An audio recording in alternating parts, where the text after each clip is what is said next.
and free from trouble. It was finished in 1 year without any mishap in a world beset by mishaps, so may all beings attain. Vinaya Epilogue. Mostly it is assumed that he read and published his works one by one as authors do today. The assumption may not be correct. There is an unerring consistency throughout the system of explanation he adopts, and there are cross-references between works. This suggests that while the Visuddhimagga itself may perhaps have been composed and produced first, the others as they exist now were more likely worked over contemporaneously and all more or less finished before any one of them was given out. They may well have been given out then following the order of the books in the Tipitaka which they explain. So in that way it may be taken that the Vinaya commentary came next to the Visuddhimagga. Then the commentaries on the four Nikayas, collections of suttas, and after them the Abhidhamma commentaries. Though it is not said that the Vinaya commentary was given out first of these, still the prologue and epilogue contain the most information. The four Nikaya commentaries all have the same basic prologue, but the Sutta Nikaya commentary inserts in its prologue a stanza referring the reader to the two previous collections, i.e., the Dha and Majjhima Nikayas, for explanations of the names of towns and for illustrative stories, while the Anguttara Nikaya commentary replaces this stanza with another referring to the Dha and Majjhima by name for the same purpose. The point may seem labored and even trivial, but it is not irrelevant. For if it is assumed that these works were written and published in some historical order of composition, one expects to find some corresponding development of thought and perhaps discovers what one's assumption has projected upon them.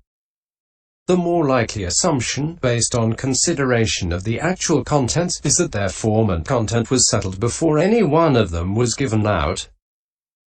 Sometimes it is argued that the commentaries to the Dhammapada and the Jataka may not be by the same author because the style is different. But that fact could be accounted for by the difference in the subject matter. For these two commentaries consist mainly of popular stories which play only a very minor role in the other works. Besides, while this author is quite inexorably consistent throughout his works in his explanations of Dhamma, he by no means always maintains the consistency in different versions of the same story in, say, different Nikaya commentaries. Compare for instance, the version of the story of Elder Tissabhúti given in the commentary to in 1.2.6 with that at MAI 66. Also the version of the story of the Elder Maha Tissa in the A at same ref, with that at MAI 185. Perhaps less need for strictness was felt with such story material. And there is also another possibility. It may not unreasonably be supposed that he did not work alone without help, and that he had competent assistants. If so, he might well have delegated the drafting of the Khuddaka Nikaya commentaries, those of the Khuddakapaþha and Suttanipata, Dhammapada, and the Jataka, or part of them, supervising and completing them himself, after which the official postscript was appended. This assumption seems not implausible and involves less difficulties than its alternatives. 9 These secondary commentaries may well have been composed after the others.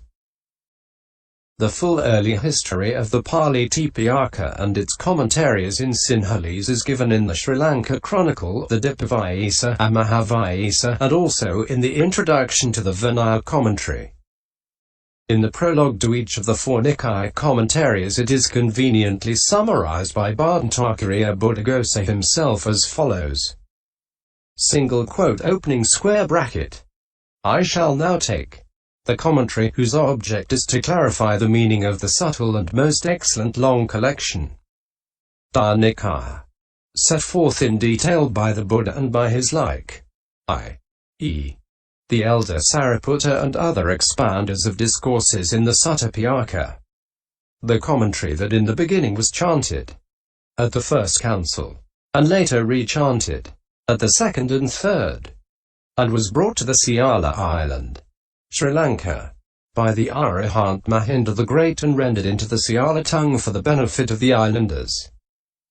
And from that commentary I shall remove the Siala tongue, replacing it by the graceful language that conforms with Scripture and is purified and free from flaws, not diverging from the standpoint of the elders residing in the great monastery in Anuradhapura, whom in the elders' heritage and are all well versed in exposition, and rejecting subject matter needlessly repeated, I shall make the meaning clear for the purpose of bringing contentment to good people and contributing to the long endurance of the Dhamma. Single quote. There are references in these works to the ancients, or former teachers, Khuddaka, as well as to a number of Sinhalese commentaries additional to the three referred to in the quotation given earlier. The fact is plain enough that a complete body of commentary had been built up during the 9 centuries or so, that separate Bhadantakariya Buddhaghosa from the Buddha. A good proportion of it dated no doubt from the actual time of the Buddha himself, and this core had been added to in India, probably in Pali, and later by learned elders in Sri Lanka, in Sinhalese, as references to their pronouncements show, e.g. 12.105 and 117. This body of material, one may guess that its volume was enormous. Bhadantakariya Buddhaghosa set himself to edit and render into Pali. The Tipiyaka itself had been left in the original Pali. For this he had approval and express invitation. C.E.G. the epilogue to the present work which the elder Saugapala invited him to compose. Modern critics have reproached him with lack of originality. But if we are to judge by his declared aims, originality, or to use his own phrase, advertising his own standpoint, 17.25 seems likely to have been one of the things he would have wished to avoid. He says, for instance, I shall expand the comforting, pure in expositions, relying on the teaching of the dwellers in the great monastery. I.4. See also epilogue. And again, now as to the entire trustworthiness. Samantapasadikata. If this Samantapasadika, the wise see nothing untrustworthy here when they look in the chain of teachers, in the citations of circumstance, instance and category. In each case, in the avoidance of others' standpoints, in the purity of our own standpoint, in the correctness of details, in the word meanings, in the order of construing the text, in the exposition of the training precepts, in the use of classification by the analytical method, which is why this detailed commentary on the Vinaya is called Samantapasadika. Vinaya epilogue. And then the commentary on the Patimokkha, which I began at the request of the elder Sua for the purpose of removing doubts in those uncertain of the Vinaya, and which covers the whole Sinhalese commentarial system based upon the arrangement adopted by the dwellers in the great monastery, is finished. The whole essence of the commentary and the entire meaning of the text has been extracted, and there is no sentence here that might conflict with the text or with the commentaries of the dwellers in the great monastery or those of the ancients. Patimokkha Commentary Epilogue. Such examples could be multiplied. See especially also 17.25. There is only one instance in the Visuddhimagga where he openly advances an opinion of his own, with the words, our preference here is this. 13.123. He does so once in the Majjhima Nikaya Commentary too, saying the point is not dealt with by the ancients, but this is my opinion. MAI 28. The rarity of such instances and the caution expressed in them imply that he himself was disinclined to speculate and felt the need to point the fact out when he did. He actually says one's own opinion is the weakest authority of all and should only be accepted if it accords with the suttas. DA 567-68. So it is likely that he regarded what we should call original thinking as the province of the Buddha, and his own task as the fortification of that thought by coordinating the explanations of it. However, not every detail that he edited can claim direct support in the suttas. The following considerations lend some support to the assumptions just made. It has been pointed out that in describing in the Vinaya commentary how their tradition had been maintained up to the present day by the chain of teachers and pupils. Vinaya 61-62. The list of teachers' names that follows contains names only traceable down to about the middle of the 2nd century CE, but not later. Again, there appear in his works numbers of illustrative stories, all of which are set either in India or Sri Lanka.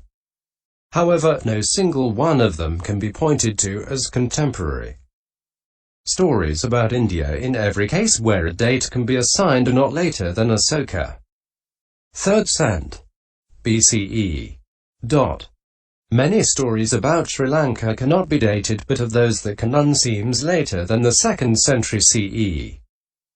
This suggests that the material which he had before him to edit and translate had been already completed and fixed more than 2 centuries earlier in Sri Lanka, and that the words present day were not used by him to refer to his own time, but were already in the material he was coordinating. This final fixing, if it is a fact, might have been the aftermath of the decision taken in Sri Lanka in the 1st century BCE to commit the Pali Tipiyaka to writing.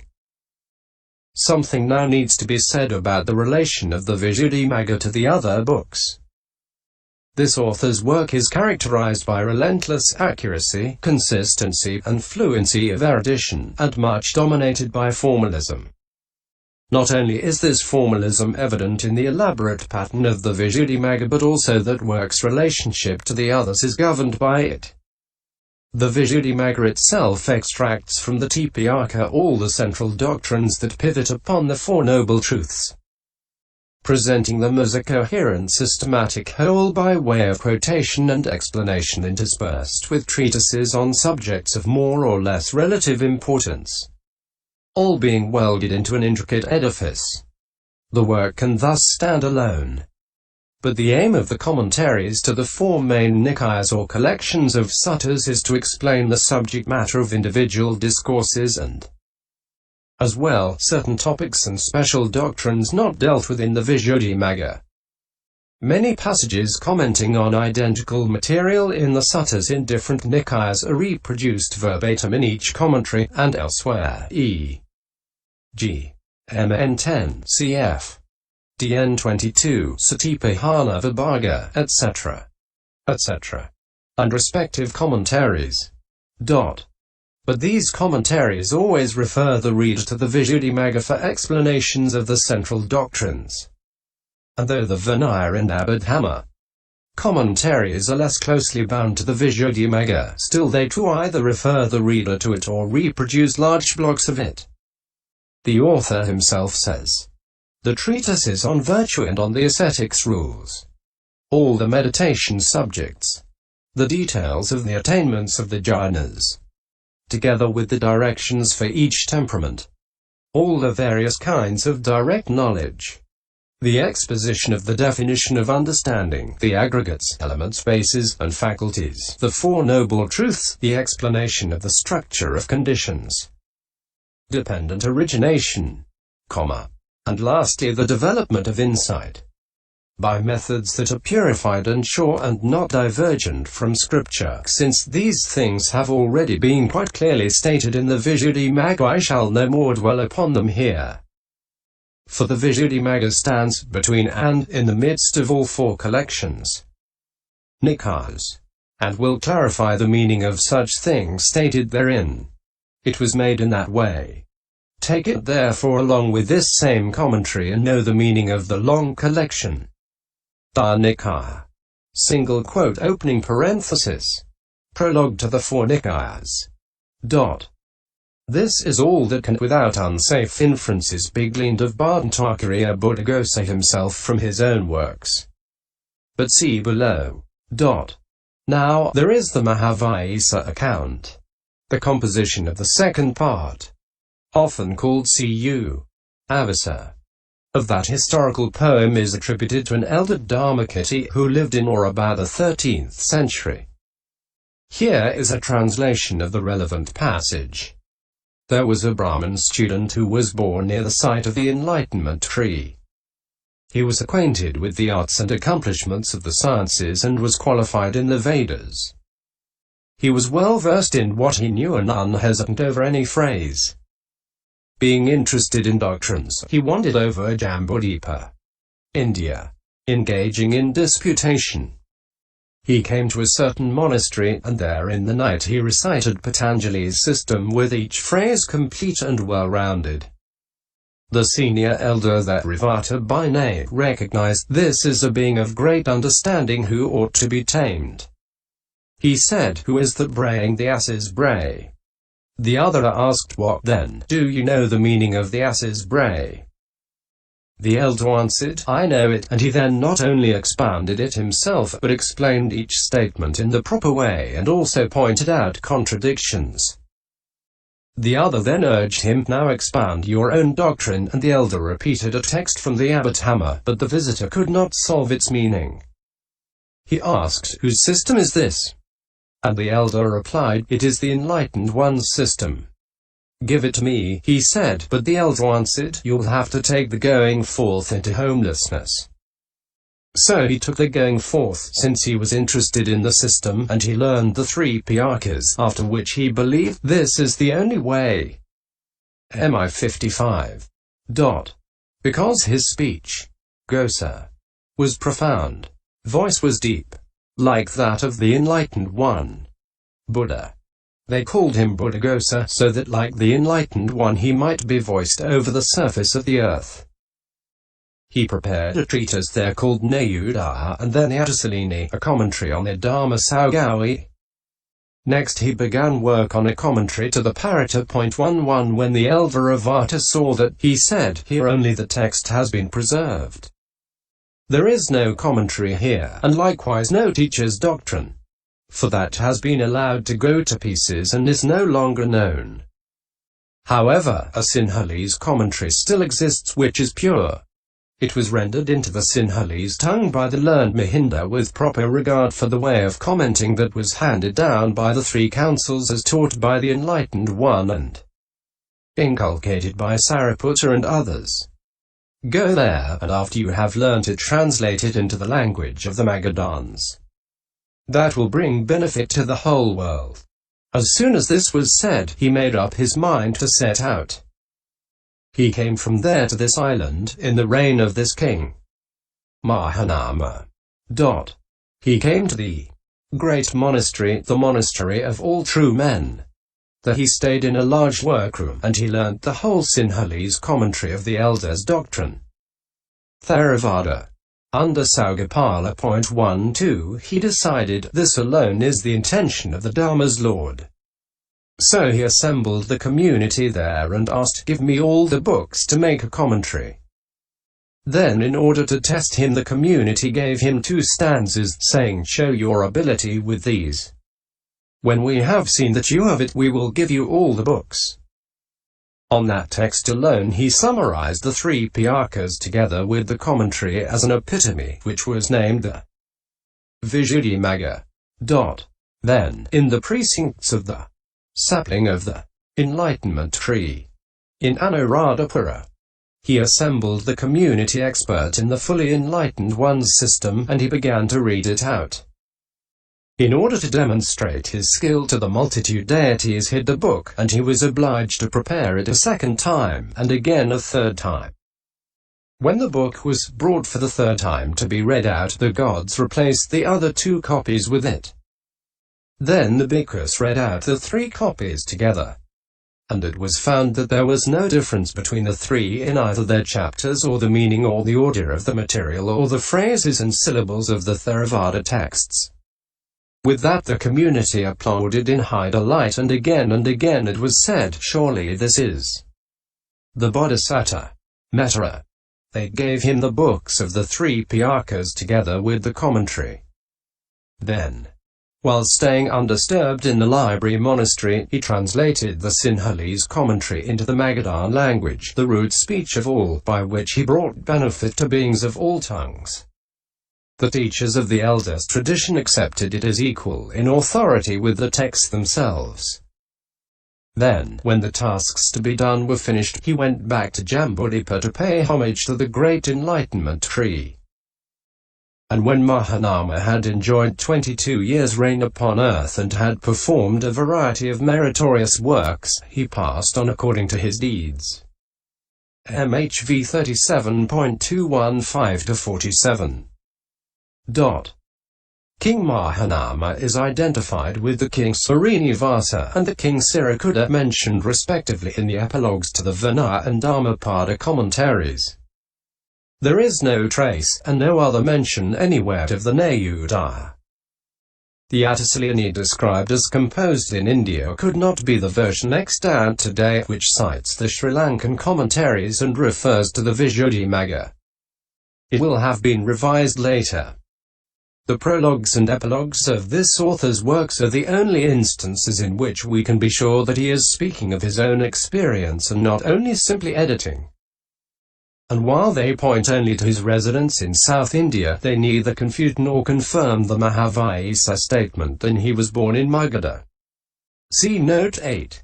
The Sri Lankan chronicles survived the historical criticism to which they were subjected in the last 100 years. The independent evidence that could be brought to bear supported them, and Western scholars ended by pronouncing them reliable in essentials. The account just quoted is considered to be based on historical fact even if it contains legendary matter. It is not possible to make use of the body of Bhattacharya Buddhahosa's works to test the Mahavajisa's claim that he was a learned Brahmin from central India, and so on. It has been shown already how the presumption is always, where the contrary is not explicitly stated, that he is editing and translating material placed before him rather than displaying his own private knowledge, experience and opinions. And so it would be a critical mistake to use any such passage in his work for assessing his personal traits. For in them it is pretty certainly not him we are dealing with at all, but people who lived 3 or more centuries earlier. Those passages probably tell us merely that he was a scrupulously accurate and conscientious editor. His geographical descriptions are translations, not eyewitness accounts. Then such a sutta passage as that commented on in Chapter 1, 86-97 of the present work, which is a part of a sutta used by bhikkhus for daily reflection on the 4 requisites of the life of a bhikkhu, is certain to have been fully commented on from the earliest times, so that it would be just such a critical mistake to infer from this comment anything about his abilities as an original commentator, or anything else of a personal nature about him or his own past experience. 13 And again, the controversial subject of the origin of the Brahmin caste, CMA 2418, must have been fully explained from the Buddhist standpoint from the very start. If then that account disagrees with Brahmanical law, and it would be odd, all things considered, if it did not, there is no justification for concluding on those grounds that the author of the Visuddhimagga was not of Brahmin origin and that the Mahavajisa is wrong. What does indeed seem improbable is that the authorities of the great monastery, resolutely committed to oppose unorthodoxy, would have given him a free hand to correct their traditions to accord with Brahmanical texts or with other alien sources, even if he had so wished. Again, the fact that there are allusions to extraneous non-Buddhist literature, e.g. 7.58, 16.4 and .2, 16.85, etc., closing parenthesis, hardly affects this issue because they too can have been already in the considerations when he says, more positive evidence that he was not a North Indian Brahmin is in the passage Uohasati Agi Santupasa Tasavana Dehadisu Sambhavo Vidatabo I.86. Heat. the heat of fire, such as occurs at the time of forest fires, etc. This is a comment upon protection against heat given by a Savara. His explanation is obviously ridiculous. It is not known to Indian southerners that a bare skin is sure to be sunburnt in the northern summer. P. XII.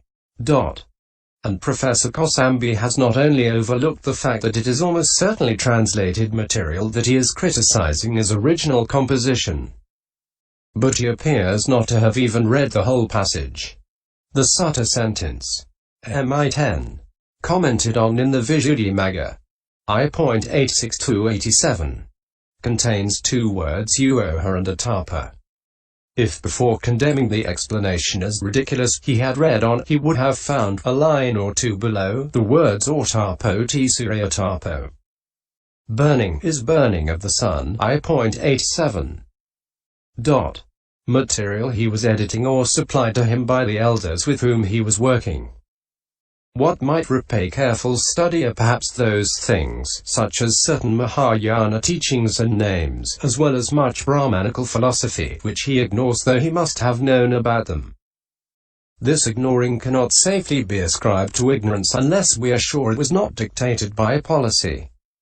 And we are not sure at all. His silences, in contrast to the author of the Paramatta Manjusa, are sometimes notable in this respect. The popular novel called Buddhagosapati, which was composed in Burma by an elder called Mahamogala, perhaps as early as the 15th century, is less dependable. But a survey without some account of it would be incomplete. So here is a precis. Near the Bodhidriya there was a town called Gosa. Its ruler had a Brahmin chaplain called Kesi married to a wife called Kesini.